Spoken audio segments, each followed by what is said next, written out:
Corruption is in a way contagious. Corruption corrupts. If one would actually see the map of corruption, one would see some countries in which corruption is very prevalent and some countries in which it's not so prevalent, it's actually very rare. But this is political corruption.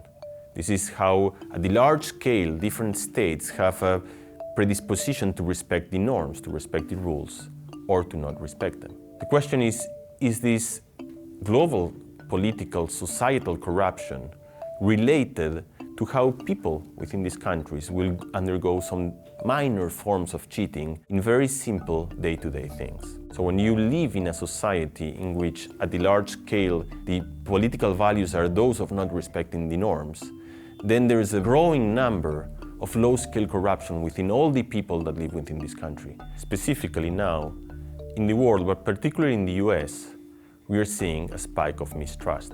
You can rapidly imagine of the Facebook scandal, of Trump and fake news, and many other examples by which people are lacking the trust in the institution. The map of corruption is not static, it changes with time. Societies make big changes where they become more or less corrupt, and then one can ask, what happens downstream from these changes? So the experiment goes like this. It's again just throwing the dice, and person A will throw the dice, and then person B will throw another dice. And both of them will be paid only if the dice have the same value. But now the gain is not only for himself or for herself, but also for the other party. And this is another temptation for cheating, because I'm not cheating for myself, I'm also cheating for another person.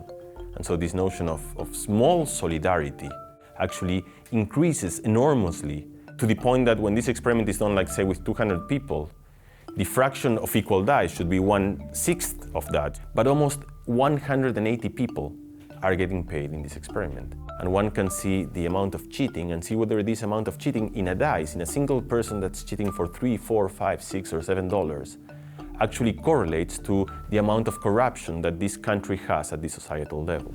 The results we saw of the dice experiment show that long-term political corruption results on the propagation of minor forms of corruption in the people that live in these societies. Now, there's an episode of lack of trust, and it seems to be different ways that this could undergo. So in a way, these sharp, spiking episodes seem like a bifurcation point, where societies do have an opportunity to think whether they want to continue on the way of mistrust, or they want to react to it by understanding how important trust is to the construction of societies.